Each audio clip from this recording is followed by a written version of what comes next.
Hi, everybody, and welcome to the virtual book launch for my new release, What Kind of Love Is This? Finding God in the Darkness. I'm really excited that everybody's here. It took a little bit to make this happen because originally it was going to be a live in-person event in Austin, but I still have some of the same guests. We had some issues with illness, but we're here, and I'm just really glad that everybody is here. I wanted to take a few minutes and go over some announcements to help you navigate what we're going to do here today. So, first of all, if you have a question, put it in the chat or the comments, and be sure and enter hashtag book launch when you do that to enter our giveaways.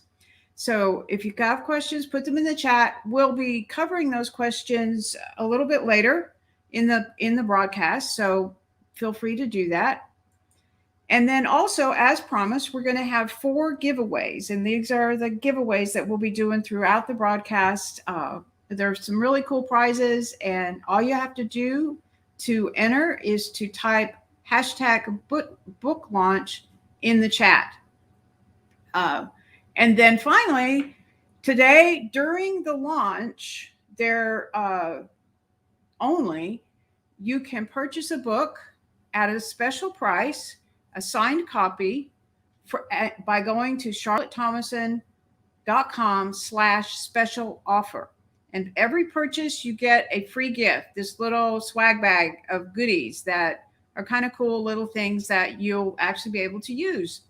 But the offer will end at the end of this broadcast. So be sure to take advantage of that. If you've already bought the book, then consider buying it for a friend or for someone, a loved one who might benefit from reading my story.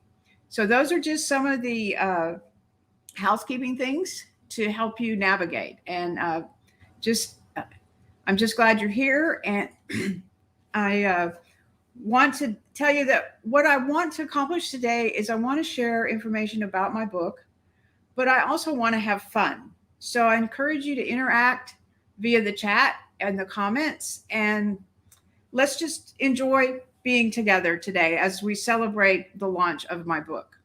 So my first guest today is my granddaughter, Angel Jones, and she was an integral part of getting the book to publication because she came over several times over a course of several months and sat on the couch right behind me and listened to me tell my story.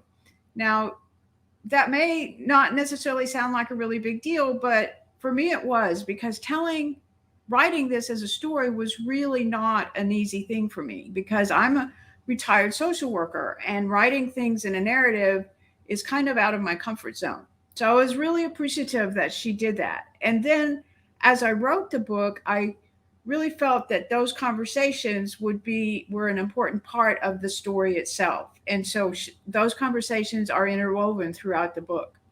And today I've asked Angel to come and read a portion of the book to you. So I hope that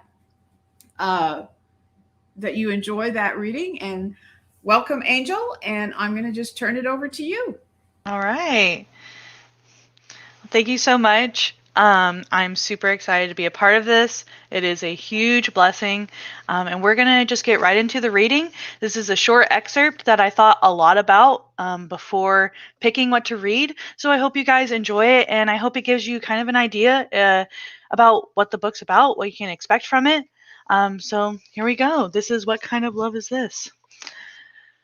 O child so fair, I know you are in pain. You need not fear the tale I want to share. I tell the tale that shows what kept you sane. I tell the tale that makes us more aware. O child so fair, I want to tell you that I know a love that will forever stay. I know the kind of love that can combat distorted views of love that lead astray.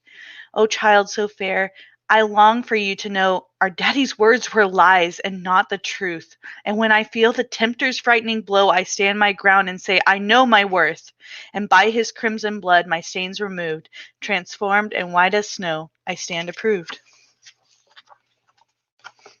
Eventually, I realized his hiding place was right in front of me. Each Sunday, I hung on every word my Sunday school teacher said, hoping for answers to my silent questions. How do I fix this? Where do I find Jesus? Why does Jesus hide? I asked the teacher. What? He doesn't hide, she replied, looking up from her lesson. Yes, he does, I challenged. I can't find him. What do you mean? She asked. I can't find him, I shouted. Did I make him mad at me? I felt him, but now he's gone. I could barely get the words out. He's not mad at you, sweetie, she assured me. He loves you, and he's in your heart. How can he be in my heart? I don't feel him. He's gone. He must hate me. I raised my arm, clenched my fist, and pounded my chest so hard I choked and crumbled to the floor sobbing. No, he's not. The teacher dropped her lesson book, kneeled beside me, and tried to comfort me. I put my arms up to block her touch. It's okay, sweetie. It's okay, she whispered as she patted my back until I stopped crying. Still holding me, she went on with the lesson. Then she spoke the most important words I had heard since I saw the picture of Jesus. The Bible says Jesus is the vine, and we are the branches. But to grow, we have to stay connected to him. The vines.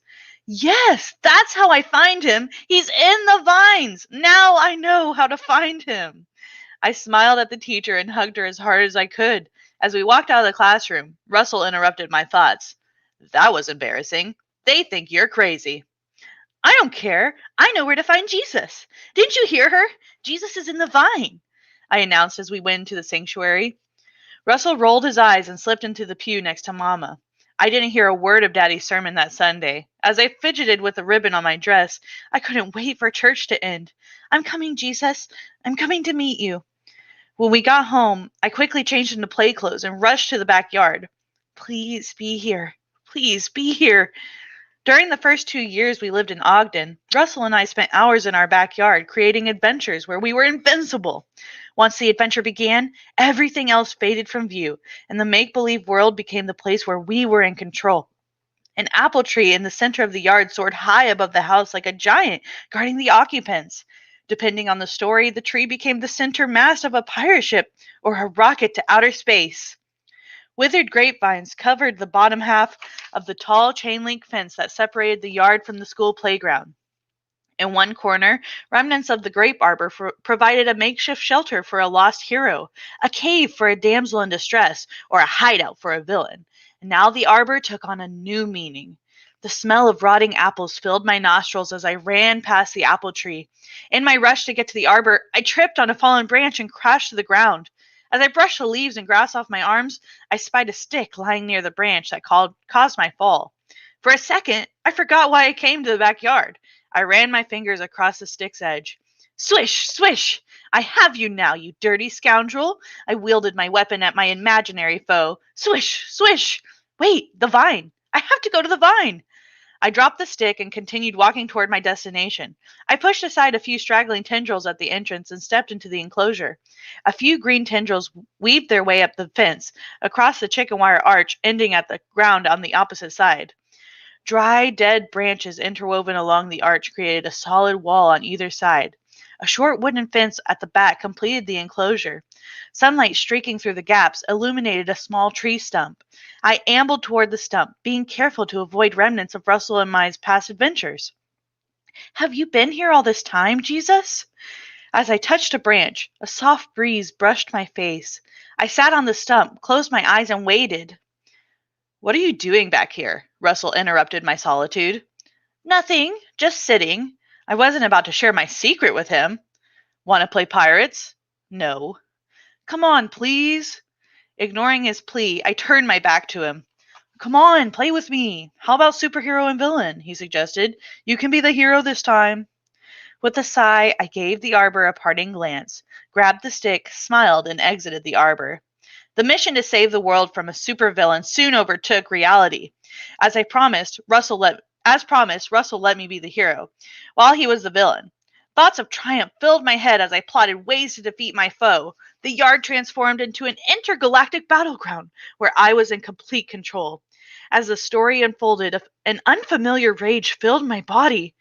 With a strength that I didn't know I possessed, I knocked Russell's weapon out of his hands and struck him on the head with my make-believe sword.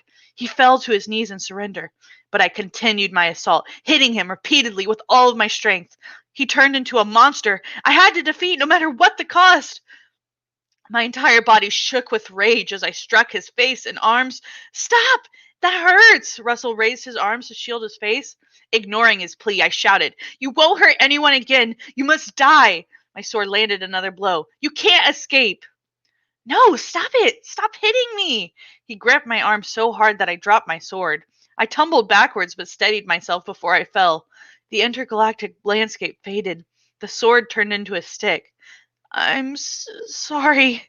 I rushed to the arbor and curled up in a corner. What is wrong with me? Why did I do that? I'm sorry, Jesus. I'm sorry. Please don't hate me. Don't hate me. Tears fell to the ground beneath my trembling body. Where are you, Jesus? Where are you?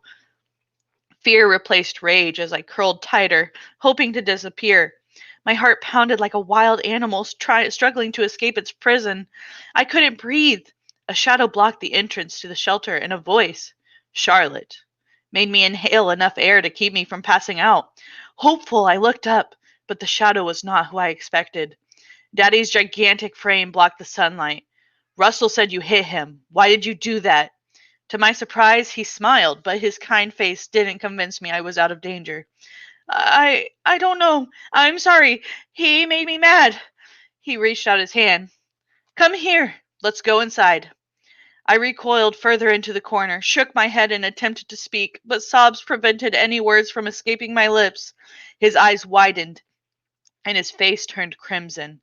Through a clenched jaw, he demanded, Now, Charlotte, come with me now. The dry branches of the grapevine rustled as a breeze disturbed the stillness. Is that you, Jesus?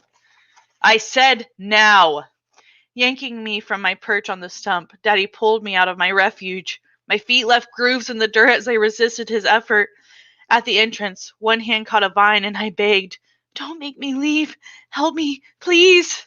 On the way to the back door, he picked up my sword, grinned, and swung it at my bare legs. You can't just hit your brother. Whack. How do you like that? Whack. I danced around trying to avoid each swipe, but most of them reached their target. By the time we got to the house, my legs were on fire. When we reached the back door, I glanced at the arbor one last time. Help me. Please help me. I felt something, not a touch, but something warm. Something that stopped my tears and made me smile for just a second. You are here, aren't you? Save me. Please save me. I remembered the warmth and safety of the baptismal water and wanted that feeling back. I had so many questions, but no one understood them or wanted to answer them. Maybe Jesus will tell me the truth tomorrow, was my last thought before sleep overtook me. The next day after school, I went to the arbor as soon as I changed out of my school dress. Once inside, I turned my face upward and basked in the streams of sunlight. Are you here? I have so many questions for you. Please, are you here? I'm here, Charlotte, a soft voice whispered. When I opened my eyes, a man stood next to me. He was as tall as Daddy, but he had more hair. His dark brown hair curled around his face and reached his shoulders. A glow brightened the entire arbor, and his eyes twinkled when he smiled. His white robe dusted the ground as he stepped toward me. It's him. Finally, you're here. You're in the vines, just like she said. He sat, cross-legged, reached out his hand, and said, Come, sit here, motioning to the spot next to him. I hesitated for only a moment before I moved toward his outstretched arms. We sat for what seemed like hours. I won't ask questions today. Maybe tomorrow, but not today. I sighed as I fell asleep in his arms. No one had held me like this before, and I didn't want to spoil it. Trips to my sanctuary became a daily occurrence. Inside the safety of the vines, I found new imaginary friends, and I talked to Jesus. Sometimes we sat and listened to Jesus tell us stories that made us laugh. If I just listen and be good, he'll stay. I never asked Jesus my questions because I was afraid he would leave. Sometimes we talked, but mostly he just smiled and watched us play. Inside the arbor, I forgot the game that my dad made me play. Inside the arbor, I was beautiful, and inside the arbor, I felt protected. Angel smiled at me and asked, You really thought that Jesus was in the vine? Yes, I was only 8, and I think Jesus really met me in the arbor. And I had forgotten that until just now. Thank you guys for listening. Thank you, Angel, for that. That was just really, really amazing. And I just it makes me smile and brings some tears to my eyes every time I hear you read that. So thank you so much for doing that. And I'm going to let Angel uh, have the rest of her Saturday. I think she's going to kind of hang out in the background a little bit, but yeah, we're going to let her go for now. So thanks for doing that. Thank you guys. Hope you guys enjoyed that. So we'll see you later, Angel. Love you. Love you. Okay, so now we're to the very first giveaway that we're going to do. And so if you have not entered hashtag book launch into the chat, now would be the time to do it because we only actually have one person right now. So I'm going to give you all a few minutes if you want to be included in this first drawing to type hashtag book launch into the chat. Otherwise, I kind of know who's the winner because we only have one person. So I'm going to give you a couple of minutes to do that if you would like to be part of this first giveaway. And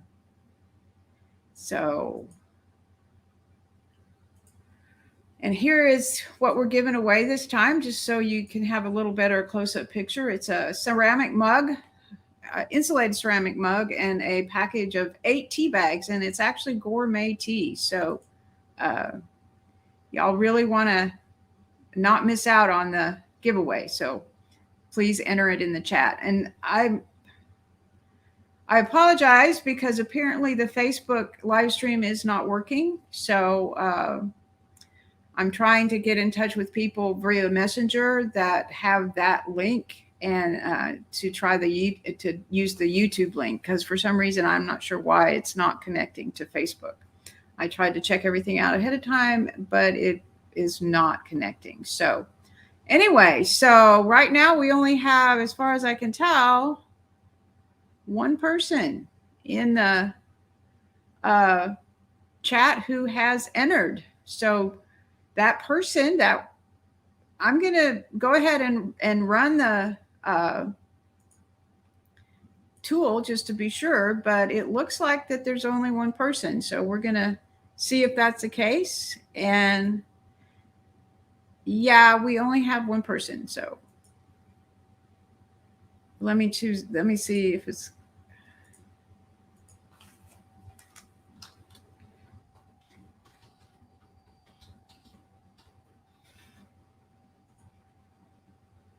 Okay, so there is only one entry, and that person, that winner, is Carla Alvarez. So Carla, you are the winner of that first prize, and I think you know how to get a hold of me with your information. So just send that to me, and congratulations, Carla. So come on, guys, y'all want to be sure that you have an opportunity. Let me just show you. The next prize is going to be 2 little small pocket journals and a pen, and again the 6 gourmet, or the 8 bags of gourmet tea. So please be sure and enter, and be sure that you can be part of the next giveaway.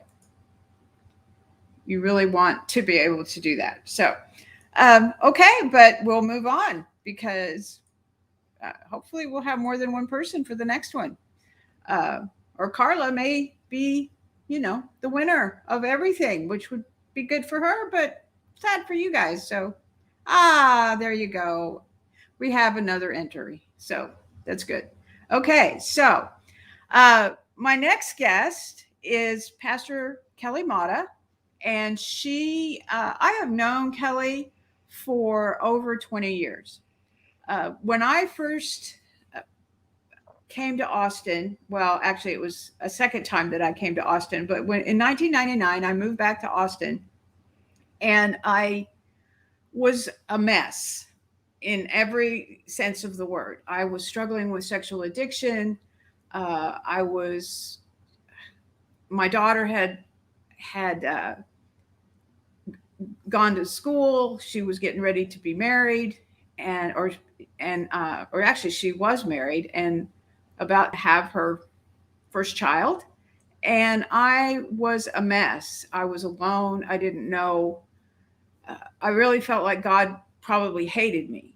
But with the encouragement of another friend, I went to church at Shoreline Church in Austin, Texas, and I met Kelly and her husband Sam. Now, Sam and Kelly currently pastor are co-pastors of the South Campus of Shoreline Church in Austin, Texas. But they played a very significant role in my healing years ago because they heard well, Kelly particularly heard my whole story very early on. I trusted her and told her a lot of the details of my story. And she loved me anyway. And that was really significant to me. She knew what I was doing with my life, and she and Sam took me under their wing and nurtured me. They held me accountable when I slipped up, but they also just loved me. And they were among the first to really show me God's unconditional love and what that looked like. Because I really had no concept of that. I mean, I loved God and I knew God from a very young age, just like the reading that Angel just said. I mean, that's really when I had that awareness. I knew he was there, but I really struggled with whether or not he loved me. And Sam and Kelly helped me begin to really believe that God loved me unconditionally.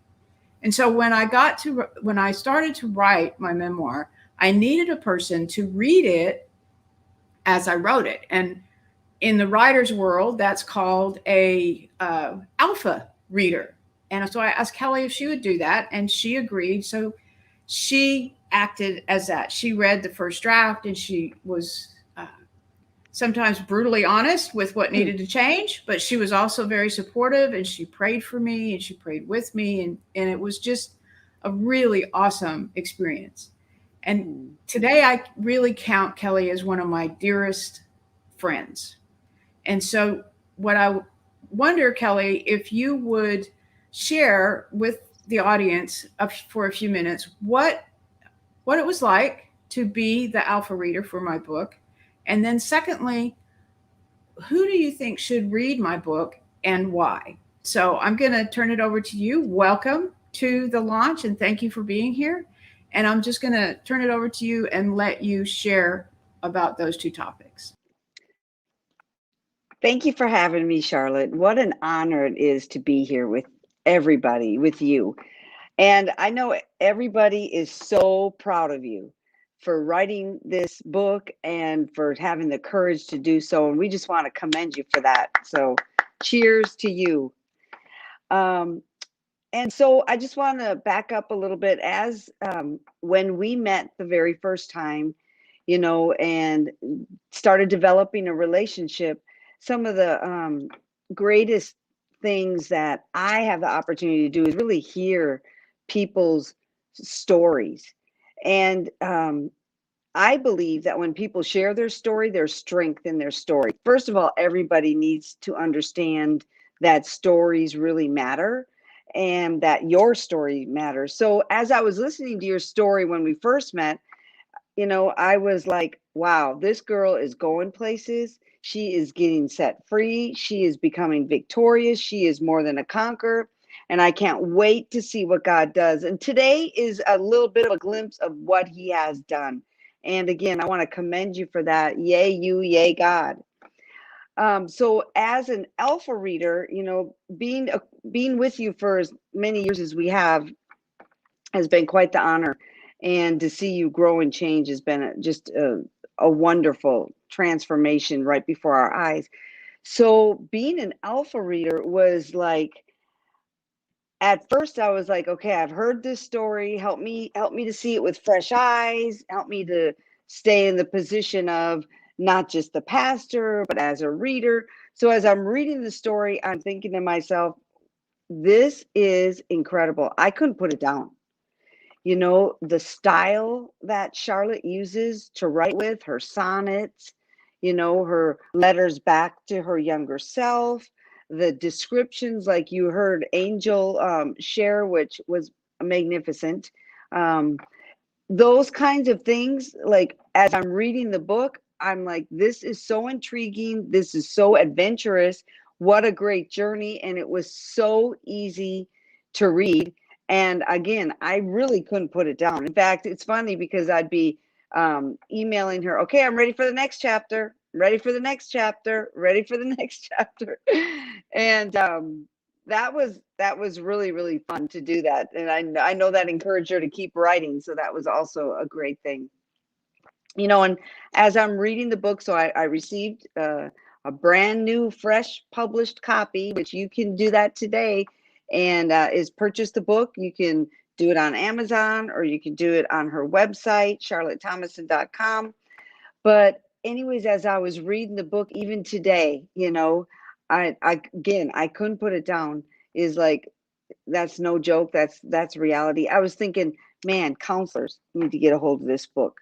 Pastors, teachers, coaches, survivors, those who are loved ones of survivors, absolutely need to read the book. And I think it'll equip people. It'll give people some insight of what it really means to live, the way you had to live in your childhood, Charlotte, the way that had to happen, and just give us insight on what it means to really have been abused and also surviving the abuse. So I would say, just about everyone. And if you have a friend that's been abused and is a survivor, get them the book. If you know a counselor, get them the book. Pastors, buy your pastor a book. It will really, really help them. So that's what I'm thinking. Thank you, Kelly. Kelly's going to hang out for a minute because she's going to be the one that's doing the Q&A with us in just a few minutes. But before we do that, we're going to do another drawing. And we do have a couple of people that put in their names. So let's just see who gets the prize this time. And this time, like I showed you a few minutes ago, this is what we're giving away this time. So let's see what we get.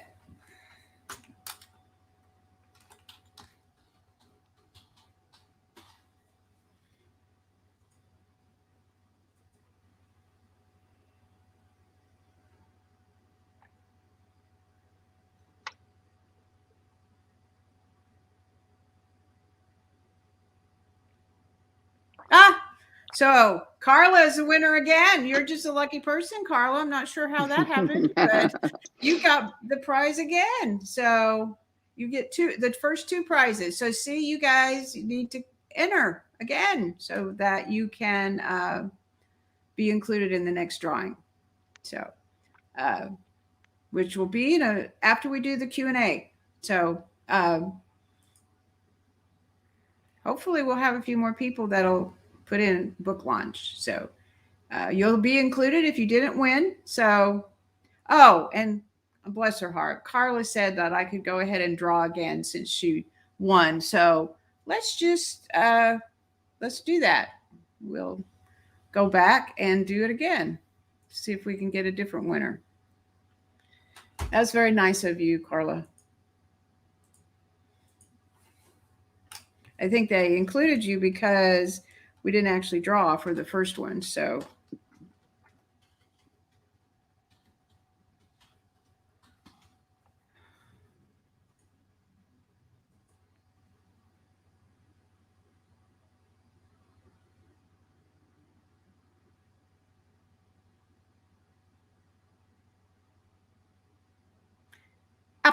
they just this tool just likes you, Carla. So I'm not sure how we're gonna do that. And it didn't actually pick up the entries from Twitch. So I apologize for that. I'm not sure why it's not doing that. If you are actually entering via the, I'm not sure why it's not doing that. So I apologize for that. So, okay. Anyway, I'm going to draw one more time because somebody that had entered their thing on Twitch. Just redid it on, if you don't mind, Carla, because I know you, I mean, maybe it just wants you to have all of the prizes. Who knows, right? So here we go again. If this really is random, I'm not playing favorites with Carla. Okay, let's see. Okay, we have Angel in there. So let's see if it picks somebody besides Carla.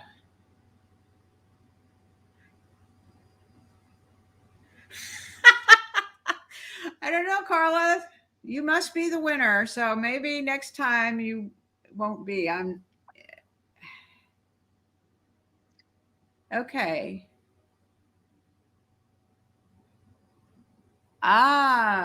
Okay. Let me just see. I did not see that. Thank you, Carla, for telling me there's a little button at the top. So let's try it again.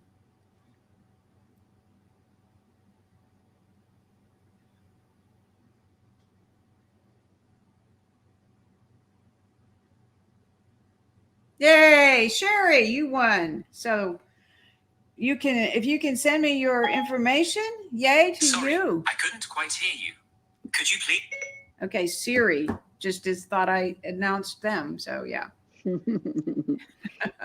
Anyway, so yeah, so send your details, Sherry, to charlottethomason.com/contact, and I will get that gift out to you this next week. So thank you so much for that enter. So that took a little bit of extra time. So anyway, you are the winner. Woohoo, Sherry. Yay, Sherry. So, all right. So here we go. So let's go ahead and go on to the Q&A.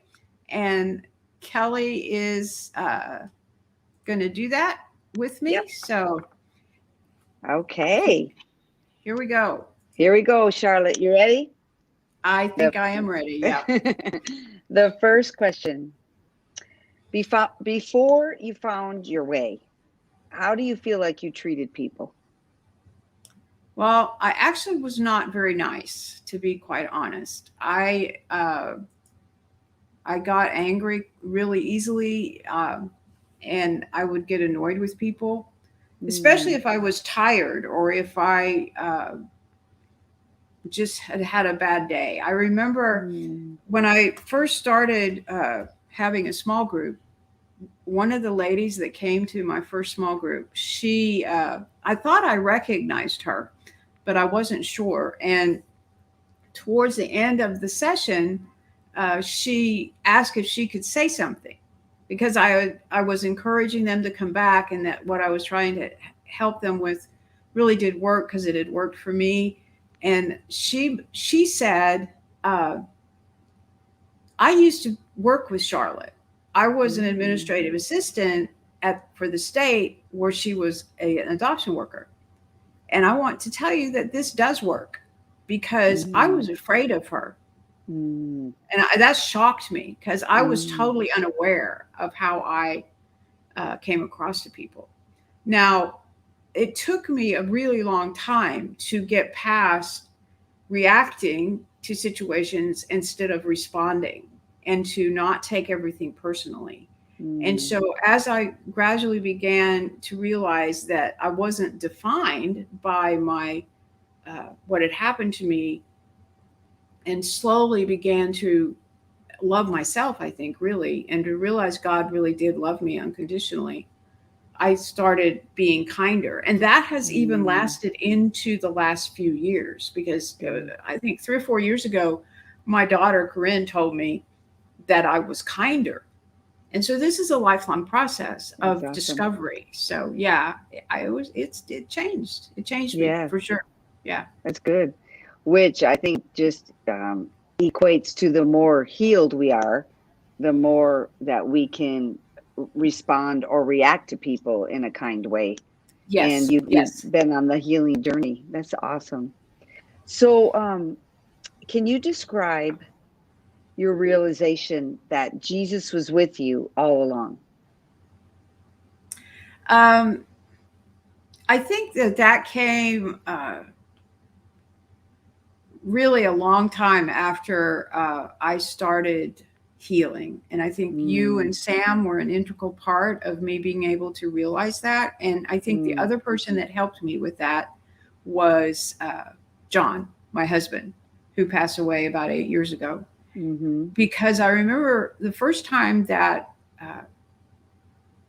we were, well, I guess you call it a date. I mean, he didn't think it was a date, but I did. So, I mean, but anyway, that's a whole nother story. But I was at a stage in my healing where I was telling everybody everything, right? I was like, okay, so I'm going to tell him, and this is kind of your test. If you run away, then I know, okay, whatever. But so I told him everything that had happened to me, and he turned to me and he said, what you need to focus on is what Jesus did and not what the devil tried to do. And he kind of turned my thinking around, and so when he did that, it allowed me then to begin looking at my life and seeing all the different, I mean, I had kind of an awareness that God had been there my whole life, but it really made me refocus on those points, those moments, rather than all of the bad things that had happened to me. It's so good. It's so good. Yeah. He was a very kind man, and we loved him very, very much. Yeah, and he helped you a lot with perspective. He did. He's so good. Absolutely, he did. And absolutely. I love it when God surrounds us with people that really support and help us, really. Yes, that's good. So what really inspired you to finally just tell your story? Well, I've thought about telling my story for a long time. I wrote a version of my story back when you and I first met, and you read that, and it was quite different than what kind of love is this, because it was very graphic, and it was more for me than it was for anybody. But you made your way through it, which I am very thankful for that. And you didn't run away, so that was even a better thing. But so you can't get rid of me, Charlotte. You can't get rid of me. I obviously cannot, but that's a good thing. I'm so glad that I cannot.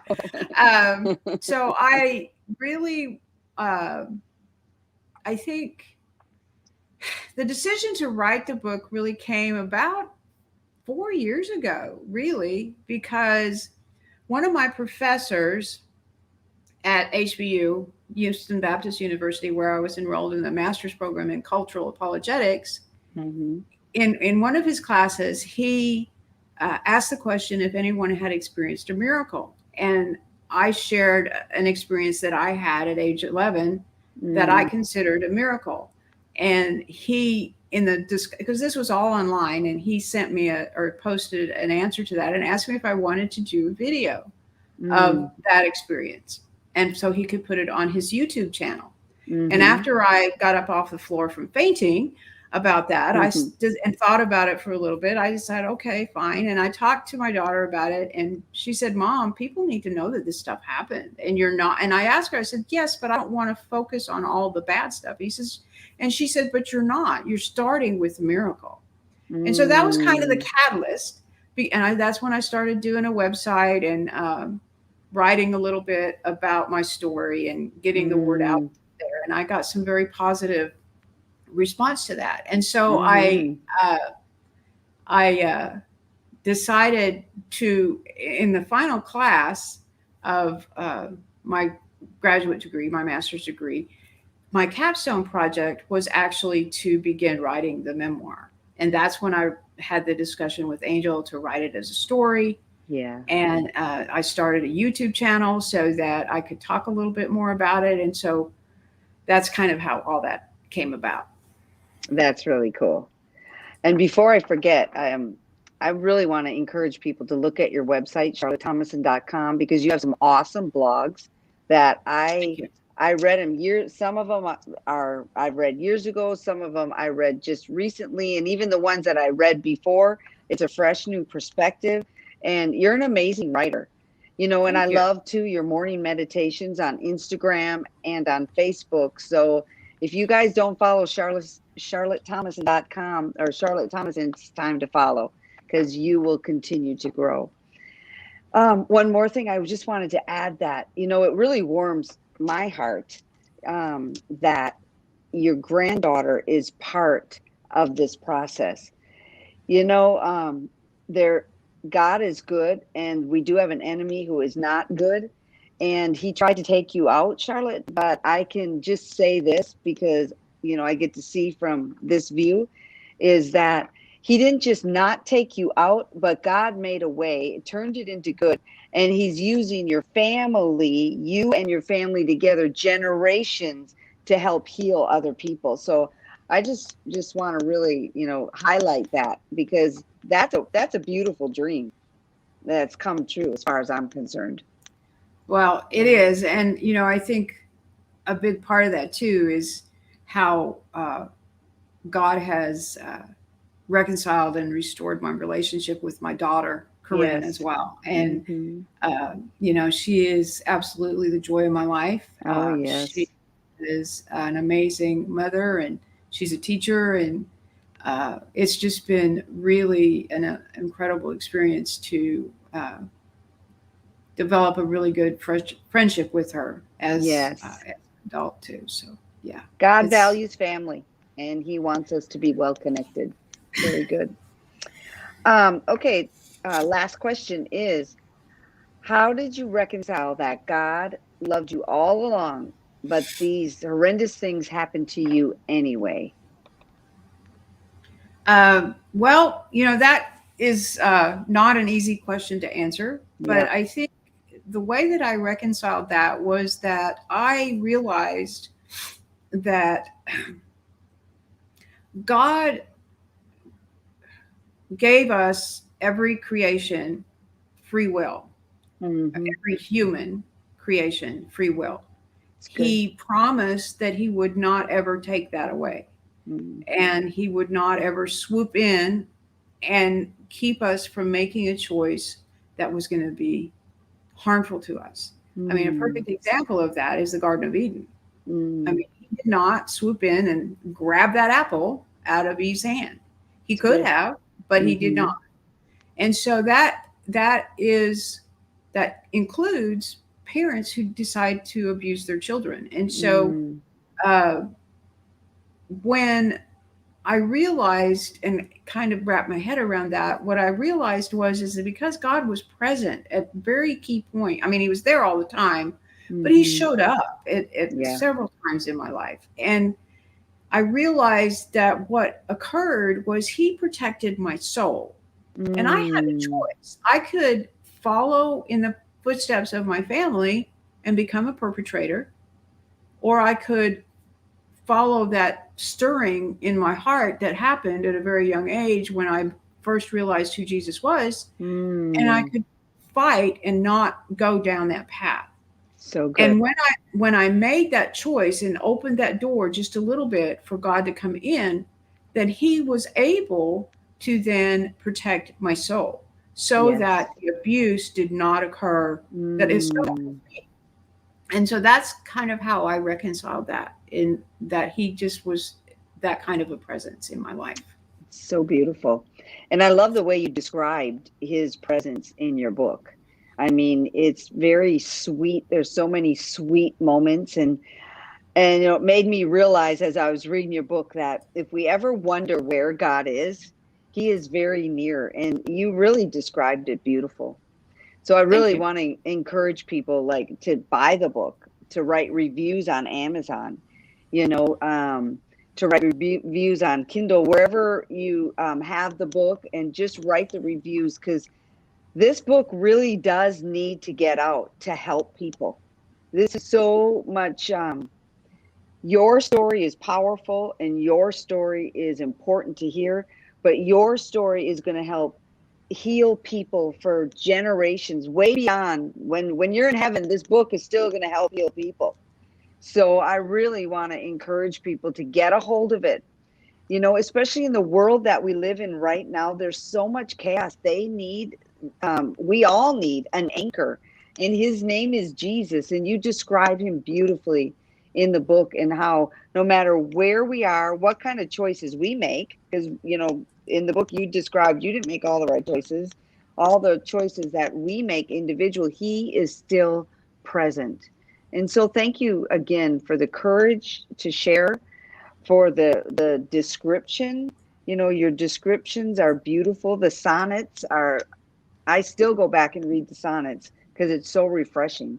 The letters to your younger self are even healing, you know, for me.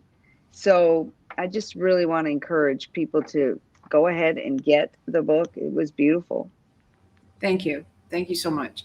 And thank you for sharing or being part of the Q&A and being part of my Oh life yeah. for so many years.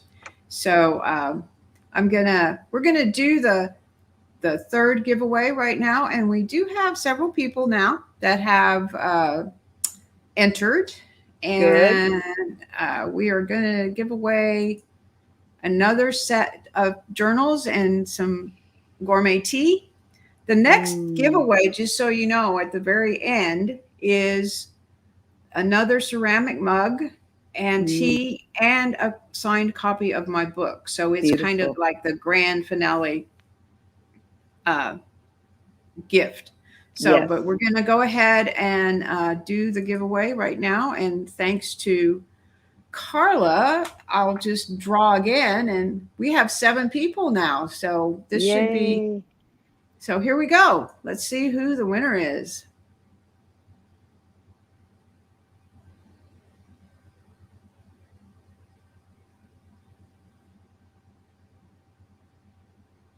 Ah, it's got Sherry Barnes. Okay, we're going to run it again. Sherry, sorry. I don't know why it keeps doing that. I don't think it would do that, but here we go.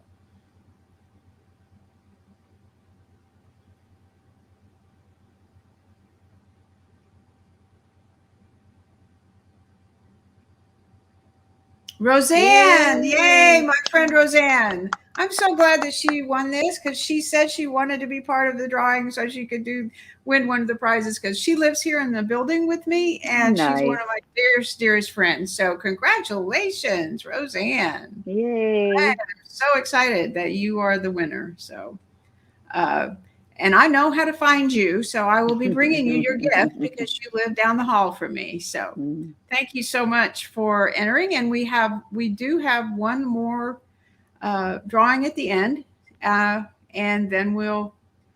So hang on and keep entering so that we can have more people in the drawing.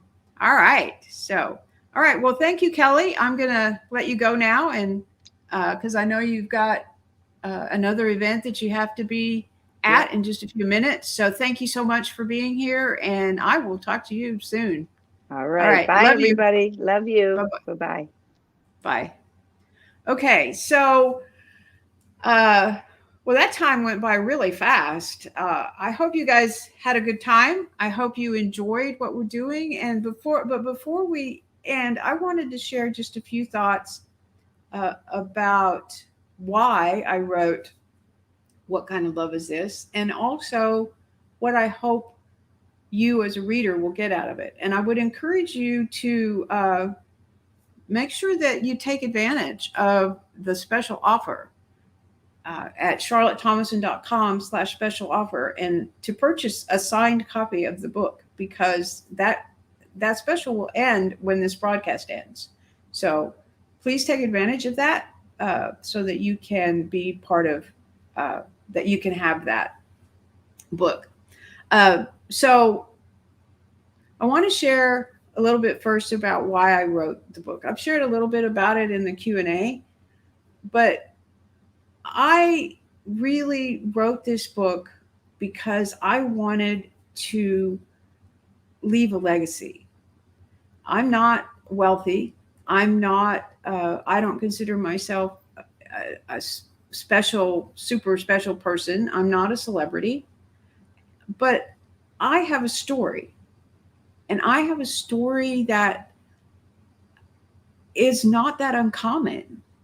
But unfortunately, for many people, especially people my age, there was never a place to share that story. So uh, you kept silent. And even if you did share it, it was probably not believed. So I wanted to share my story so that people who either are going through what I went through in my healing process or are struggling with remembering things that happened to them, or people that help them, would be able to have a better understanding of what the experience is like. That, and not only that, but that because I am somewhat at the end of the journey, I'm looking back and I can say, yes, I was there. Yes, I was suicidal. Yes, I didn't think I would ever be able to work again. But here I am.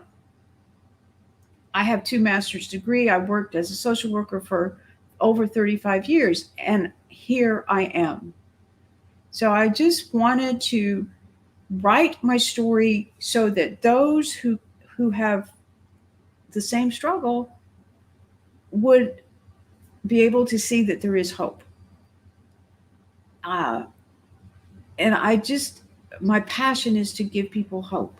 I want people to know that they're not defined by their diagnosis. They're not defined by what happened to them. And that is very important to me because I felt like I was for a number of years. And I want you to know that you're not. And that leads into what I want the reader to gain. If you are a survivor, I want you to find hope and be encouraged, and to be able, maybe through my words, your inner child will have a voice, and you can find, and they can find expression through what I share. The story is told through the eyes of a child, through the eyes of whatever age I was at the time that I was writing. The descriptions of the abuse are not graphic because I wanted to emphasize the thread and my journey to understand who Jesus was and to accept his love, and to show that I had that connection but didn't fully understand it. And so I want to give you that as well. I wanted to, for friends of survivors, I want you to be able to read my book and understand a little bit more about what your friend or family member has gone through, and maybe be able to recognize a little bit more about that. And in doing so, be able to have different conversations with them. If you're a mental health professional, a teacher, or anyone that works with survivors, I want you to be able to have a little bit different insight into what it's like to experience abuse as a child, and to see it through my eyes as a child. And I think that will give you a different perspective as you're working with the survivors. It's my hope that you will get all of those things from my book. It was hard to write. It brought up a lot of things for me. I'm just grateful to my family who has supported me. I'm grateful to all my friends. And I am really glad that we've had this time to share. So we're going to do one last giveaway, and then I'll have a few parting remarks. So hopefully we have some more people who have entered. We shall see.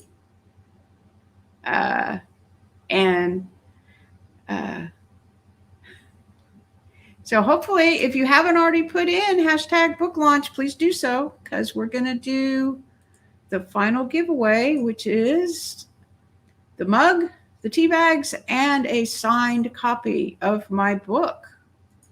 So here we go. Let's see who the next winner is.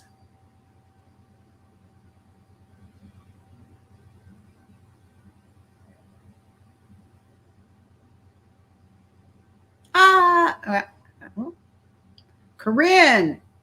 Okay, just what you wanted, right? A free copy of my book. So you are the next winner. Now,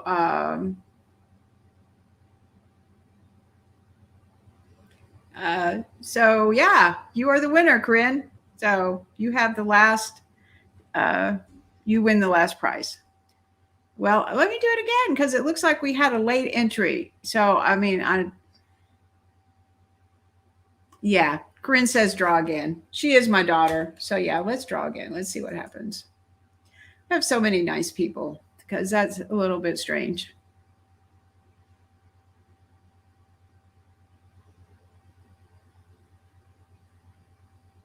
Well, let's do it again because we got Carla. It's a little more complicated than I thought. I thought they'd take people out once you won, but apparently it doesn't.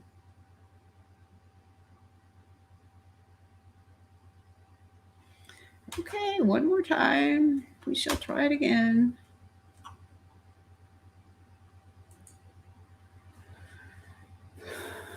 We have 8 people in there now. It should be somebody else.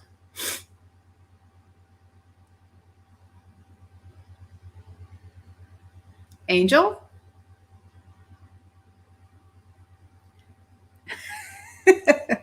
Corinne says in the chat that she does not need the book because, yeah, she lived the story with me. So, Angel, you are the winner. Do you want a copy of the book? You have a copy of the book. Or should we, anyway, so, don't know. Angel, do you want a copy of the book or no? Don't know if you're still watching. Anyway, well, Angel, we're going to give it to you unless you tell me to.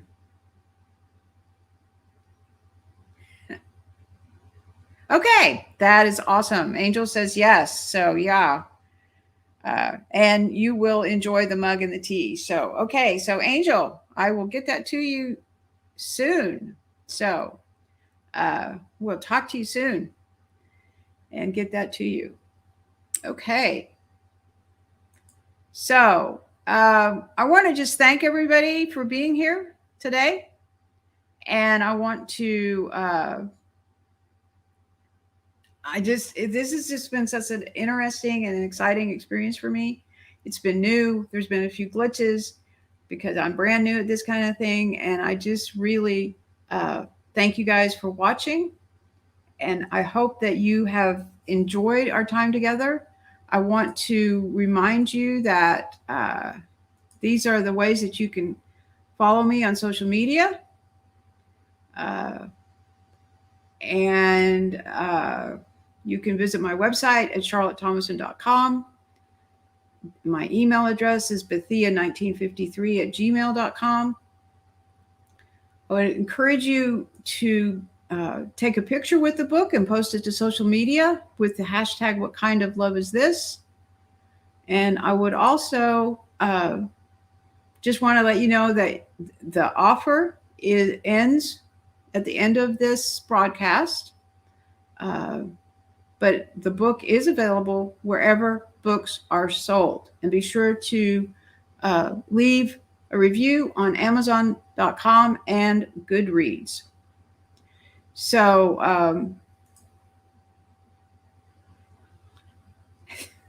and also, Carla just reminded me, I have several upcoming interviews that I want to share with you.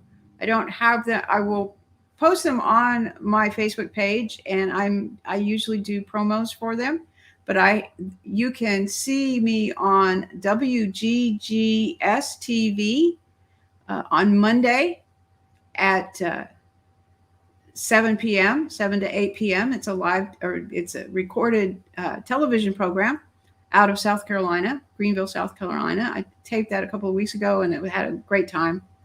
So you go to WGGS TV or WGGS TV16.org, I believe. But I'll put the link to that in the comments after the show is over. And then I also have a couple of other interviews next week. I have one on, I have a couple one that was recorded last week that will be available this coming week. I am not sure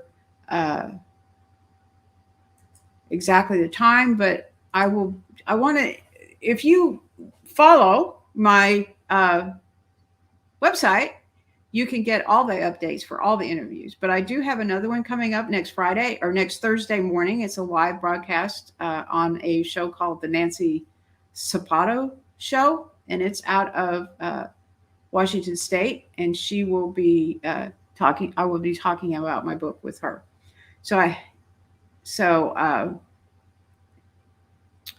I would just ask that you check all those out, and the best way to do that is to follow my blog. So anyway, thank you guys. Thanks everybody for coming, and I am really glad that you were able to join me today. So thank you so much, and I will see you again. Follow me on social media. Follow me on my website. You can get all the links to all my website, all my social media, if you go to charlottethomason.com. And please be sure to go to Amazon and buy the book and leave a review. So thank you so much for being here, and I will talk to you again later. Bye-bye now.